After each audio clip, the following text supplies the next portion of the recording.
ایک زازان نام کا نا گویا تھا، آواز بڑی سریلی تھی۔ شراب خانے میں جب محفلیں سجتی تھی تو معاذ اللہ وہ گانے گایا کرتا تھا، سریلی آواز تھی۔ حضرت عبداللہ ابن مسعود حضور کے صحابی،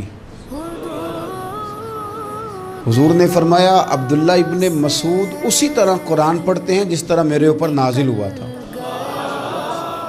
حضرت عبداللہ ابن مسعود نا چھوٹا قد اور پتلی پتلی ٹانگیں تھی حضرت عبداللہ ابن مسعود کی۔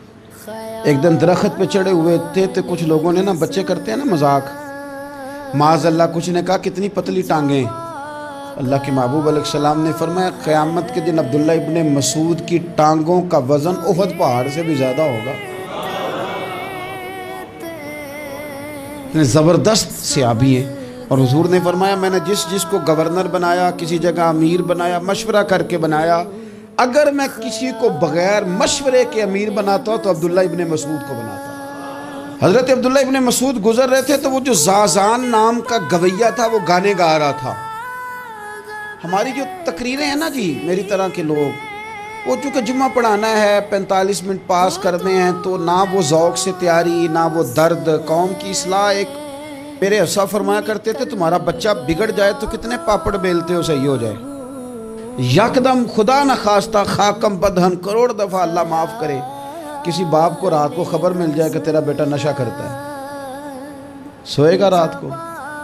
روئے گا کہ نہیں مصلی بچھا کے؟ لیکن یہ صرف اپنے بیٹے کے بارے میں ہے، کاش قوم کے ہر بیٹے کے بارے میں ہمارا یہی ذہن بن جائے کہ یار یہ کیوں بگڑ گیا ہے۔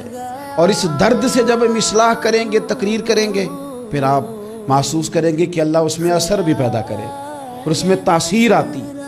حضرت عبداللہ ابن مسعود گزرے تو اب درد تھا نا دل کے اندر، اور اگر کسی نے توبہ کرنی ہے تو ایک جملے سے بھی کر لینی۔ آپ گزرے، سریلی آواز کانوں میں آئی، کھڑے ہو کے کہنے لگے کون ہے؟ کہ جناب زازان نام کا گویا ہے، مصطفیٰ کریم کے شانوں والے غلام کی زبان سے لفظ نکلے، کتنی سونی آواز ہے، کاش یہ قرآن پاک کی تلاوت کرتا۔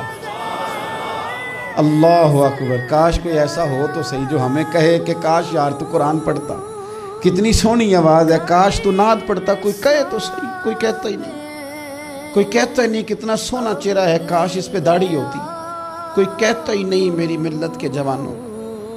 سینکڑوں لوگ ہیں، ایک بچہ مجھے ایک دفعہ ملا لاہور میں تو میرے گلے رکھ کے اس طرح رویا جس طرح کو بچھڑا ہوا روتا ہے۔ میں نے لگا پیر صاحب مر جان لگے ہیں، کوئی ساڑی اصلاح ہی نہیں کرتا، کھوب گئے گناہ میں، کوئی باں ہی نہیں پھڑتا، کوئی ملے تو صحیح جو ہمارے دکھوں کا مداوع کرے، کوئی نہیں، اپنی اپنی نفسا نفسی، کوئی بات بتانے والا ہی نہیں۔ میں اکثر دوستوں سے کہتا ہوں کہ بڑے شوق سے سن رہا تھا زمانہ تو ہم ہی سو گئے، داستان کہتے کہتے لوگوں کا دل کرتا ہے ان کی اصلاح ہو جائے، پر کوئی درد والا ہو، کوئی ایسی بات ہو تو تب ہے نا جی۔ ہائے ہائے، حضرت عبداللہ ابن مسعود کہنے لگے کاش یہ قرآن پاک پڑھتا، یہ کہہ کے چلے گئے۔